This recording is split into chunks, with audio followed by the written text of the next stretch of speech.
What actually makes a game perfect? Is it the gameplay sinking its claws in before you even realize you're addicted? Is it a story that sucker punches your feelings and then buys you a drink after? Is it the world building, the characters, or just that vibe you can't really explain when your dopamine levels kick into overdrive? Here's the truth. A real 10 out of 10 doesn't exist. No game hits every single note for every single player. Perfection's a myth we keep chasing like idiots who love pain. But some games come damn close. Let's dive in. Time is against us. Alright, first up, a fairly new title, Hades 2. Probably one of the most polished AA games you'll ever play. This doesn't pick up where the first game left off. It sprints past it, does a victory lap, and then flicks you on the nose for doubting it. Gameplay-wise, it's a masterclass. Fast, sharp, and clean. Every run feels like you're improvising jazz with a scythe. Melinoe is instantly lovable. And the boons? Pure dopamine. That said, players do have nitpicks. Some people think certain bosses are overtuned. Others complain about the difficulty spikes. And a handful reckon the early access pacing was better than the final release. But honestly, these are the kind of complaints you only hear because people played it so much they started noticing the wallpaper patterns. He's loath to ask for favors is all. If any game this decade deserves people throwing 10 out of 10s at it like confetti, it's this one. This one came out of nowhere like a punch to the ribs. Clair Obscur Expedition 33 is that rare RPG where the combat, the art style, and the vibe all feel straight out of a fantasy novel. Turn-based battles shouldn't feel this intense, but somehow they do. Every attack is basically a rhythm game in disguise, and when you nail the timing, you feel like a god. The world is weird and beautiful. The characters have that slightly tragic charm, and there's this constant sense of moving towards something huge and awful, which hooks you right away. The story goes deep too, about purpose, fate, cycles, the kind of stuff people pretend to understand so they can sound clever on Reddit. Sure, there's a few nitpicks like every game. Some want more enemy variety, and a bunch of people wish the game explained itself a little better. But honestly, that mystery is part of the appeal. It's a gorgeous fever dream that rewards paying attention. It's so easy to record. Tears of the Kingdom on the Switch 2 is one of those games that makes you forget how many hours you've been sitting there, hunched over like a gremlin, chasing one more shrine like it's a packet of chips you swore you'd stop eating. What makes this one feel close to a 10 out of 10 isn't just that classic Zelda magic. It's the freedom. You're poking around cliffs, building cursed vehicles out of spare parts, and accidentally launching yourself into orbit because the physics engine decided to be spicy that day. And the world? Massive. Like, I genuinely need to rethink my life commitments massive. Every corner has something weird, clever, or unexpectedly emotional sitting there wait to smack you right in the nostalgic land. Yeah, a few folks say the Switch 2 upgrade should have pushed the visuals even harder. Fair.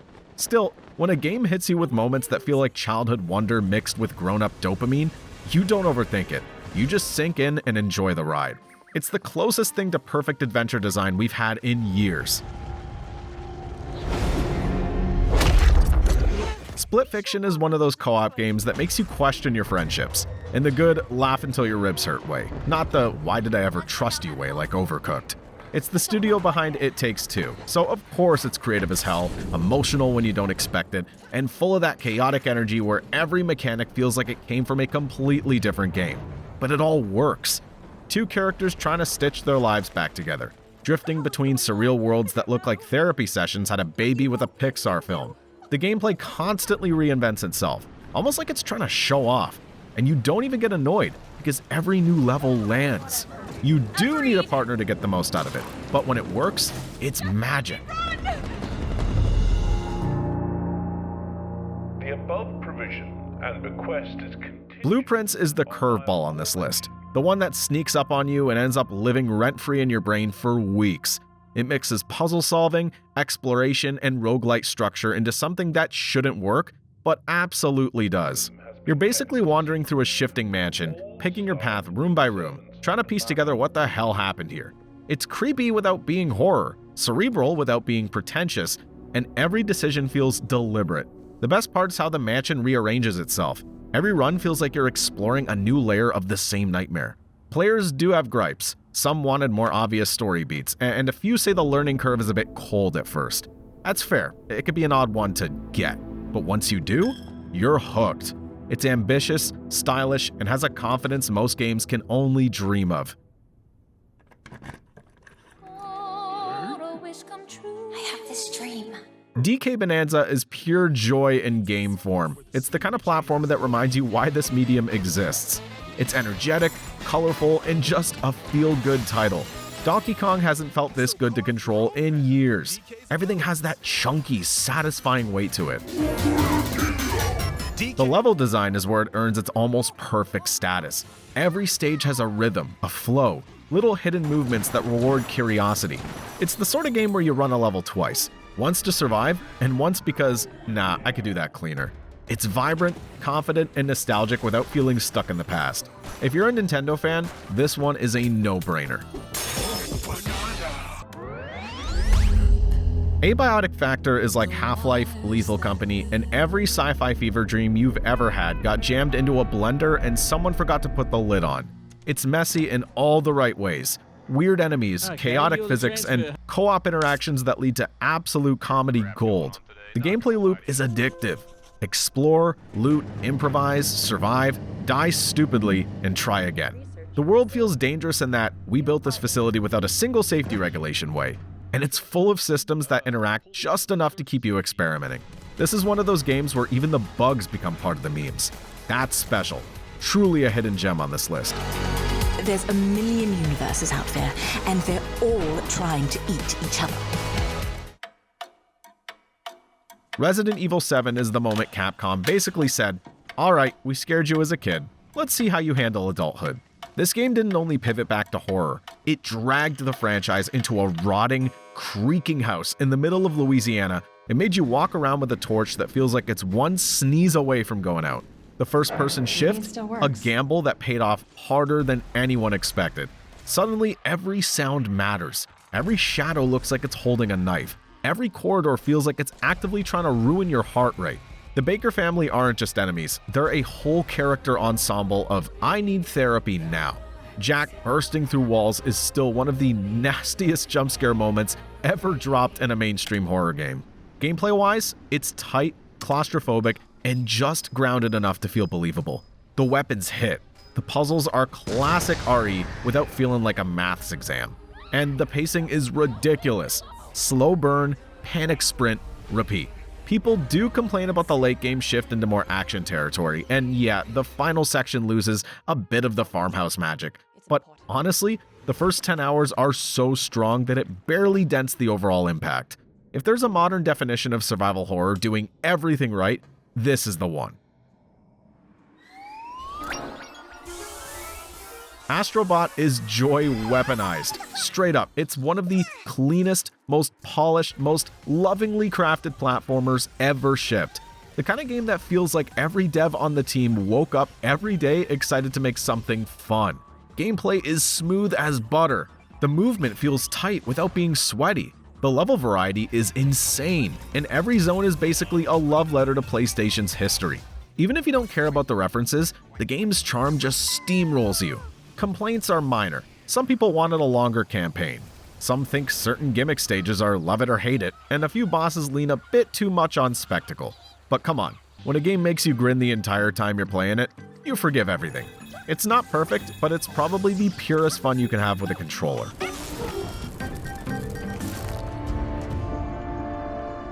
We waited for this game so long it basically became a meme. And then the mad lads at Team Cherry actually delivered. Silksong's the kind of sequel that feels like it skipped a generation. Everything is sharper, faster, meaner, but also weirdly elegant, like it's trying to kill you with manners. The movement alone is a 10 out of 10. Hornet zips around the map like she's late for something important, and the combat feels like a dance you definitely didn't rehearse, but somehow pull off anyway. And the world? That classic Hollow Knight blend of beautiful, lonely, and what the hell is lurking in that corner energy. The difficulty spikes definitely scared off more casual players. But honestly, Hollow Knight is meant to chew you up. Half the point is surviving long enough to brag about it. It's not perfect, but it might be the cleanest, tightest 2D action design we've had in years. Just your appearance, it's a little intimidating. Grim Fandango is Tim Schafer at his wildest. taking smoky film noir and slamming it into Aztec afterlife myths like it's the most natural thing in the world. The result is stylish, strange, and hilarious. You follow Manny Calavera, a sarcastic travel agent for the dead, and Glottis, his oversized demon sidekick who's basically a jittery golden retriever with a wrench. Better take these cards. It looks like a long day of solitaire for me. Their 4-year odyssey to save Mesh runs on conspiracies, betrayals, and backroom deals. Classic noir, but wrapped in sugar skulls and marigolds. The writing snaps, the characters stick, and the art style still holds up today. It's like someone watched Casablanca and thought, yeah, but what if everyone's dead? And that's why it's one of the greatest adventure game stories ever made. So what's the plan? Half-Life Alyx made VR actually cool instead of just a fancy sci-fi treadmill. You're stuck in City 17, fighting alien invaders while dodging flying headcrabs like your life depends on it. Because it does. The controls are so smooth you'll swear you've got superpowers. You could pick up literally everything, which means yes, throwing trash cans at enemies is still a legit strategy. It's basically Half-Life's return, but this time you get to feel like a wizard with a gravity glove. Just try not to accidentally smack your coffee off the desk. It's a shame many of you will never play this one because it's a VR game, but guys, try it if you can. It's a 10. Look out. Breathe. Shut. Count. The Last of Us delivers one of the most powerful stories in gaming history. You follow Joel and Ellie through a world shattered by a fungal outbreak. But this isn't your typical zombie survival story. It's about survival stripped down to its rawest form. Trust, loss, and what people will do to hold on to hope. This one's even seen a TV show remake. It's that good. The characters feel real, with flaws and moments that cut deep. Joel's gruff exterior hides a desperate need to protect Ellie, while Ellie's tough yet vulnerable nature drives the story forward. Their relationship is the heart of the game, and every step you take feels heavy with meaning. Even years later, The Last of Us remains a masterclass in storytelling. It's dark, raw, and unforgettable. A game that sticks with you forever. You know how to use that thing. I've had some practice. Next, we have a classic entry from the Yakuza series, Yakuza 0. I've played a few of these, and this one for me has one of the most intense stories. I dove into Kiryu and Majima's worlds and got completely hooked on the characters, side quests, and wild combat. Yakuza 0 is a masterclass in blending drama and humor. Developed by Ryuga Gotoku Studio, it serves as a prequel to the original Yakuza game and delves deep into the backstory of series protagonists Kazuma Kiryu and Goro Majima. The game's world is one of the most detailed and immersive I've ever experienced, with a thriving city full of side quests, minigames, and vibrant NPCs. I've included this one because of its story. It's full of twists, emotional depth, and humor, with moments that'll make you laugh and others that'll leave you on the edge of your seat. The narrative is grounded yet absurd, a perfect reflection of the Yakuza world. This game not only introduced new players to the series, but also cemented Yakuza as a must-play franchise. Now let's quickly talk about instant gaming, the best way to get your games for less. This is an authorized key reseller where you can get everything: new releases, bestsellers, or upcoming pre-orders. You'll find them at a discount for PC, PlayStation, and more. Unlike shady key marketplaces, instant gaming only sells game keys from authorized resellers, so you're getting legit products at great prices. Plus, with a top Trustpilot rating and 24/7 customer support, you could buy with confidence. Personally, I've been using their service for a while and always had a great experience, and that's why we're happy to partner with them. Check out Instant Gaming through the link in the description and start saving today. Alright, now let's get back to some of the amazing games, and the next one is an absolute gem. Welcome home, Carl. Glad to be back. Grand Theft Auto San Andreas was a turning point for the series, adding many of the deep customization options and rich systems the series has since become known for. Starring gang member Carl C.J. Johnson, San Andreas follows his return to Los Santos after spending 5 years in Liberty City, and how he ends up getting dragged into a broader gang battle over the many territories around San Andreas. But right now, we gotta take care of our business. Along with taking the series to the West Coast for the first time with a map that sprawled over no fewer than 3 cities, San Andreas featured the best GTA story to date, a rich customization system for CJ an expanded money system with dozens of shops to spend it in, numerous minigames, and a dynamic gang war system, all of which combined into one of the most fully featured GTA games ever. Working some areas, not others. The success of the original Metal Gear Solid made its sequel one of the most eagerly awaited games of all time. And in true Hideo Kojima fashion, it pulls the rug from under players almost immediately. After spending the game's prologue controlling Solid Snake, the lead role unexpectedly shifts to newcomer Raiden. This decision proved highly controversial at the time, but in hindsight, Metal Gear Solid 2 is still a superb game that expands and refines the stealth action formula of its predecessor. Another classic RPG set in the Dungeons & Dragons universe, Planescape Torment tells a refreshingly strange tale about an immortal being who sets out to find his memories as the slate is wiped clean whenever he's killed. The Nameless One is among the best protagonists in the RPG genre, one who's never reduced to a surrogate for players to live out their hero fantasies. Planescape Torment mostly pushes combat to the side to focus on its narrative and world building, a decision that makes it more accessible for a revisit in this day and age. Updated my journal. Good. Looking good, actually. Are you okay? Are you... Don't answer that. I'm absolutely sure What happens when you mix ingenious puzzles with razor-sharp humor? You get Portal 2. Valve's classic expands on its predecessor in every way, introducing new mechanics like gels and light bridges that make for brain-bending challenges. But what truly elevates this game to the 10 out of 10 status is its storytelling. GLaDOS is back, as sarcastic and sinister as ever, but this time she's joined by the bumbling Wheatley, voiced brilliantly by Stephen Merchant. The narrative strikes a perfect balance between comedy and existential dread, pulling you deeper into Aperture Science's dark secrets. The co-op mode is another highlight, offering unique puzzles that require true teamwork. Add in the game's impeccable pacing and unforgettable ending, and you've got a puzzle game that transcends the genre. It's definitely Sam's tower. I want to tell you about the emotional story of one of my personal favorites. Uncharted 4: A Thief's End is an epic when it comes to storytelling. The game sees the treasure hunter Nathan Drake grappling with his past as he's pulled into one last quest. The story masterfully balances blockbuster action with deeply emotional moments, exploring Nathan's relationships and the cost of his obsession. The banter between characters feels natural, and the performances are top-notch. Uncharted 4 is an incredible farewell to Nathan Drake's adventures, taking players through beautiful landscapes, thrilling chases, and unforgettable treasure hunts.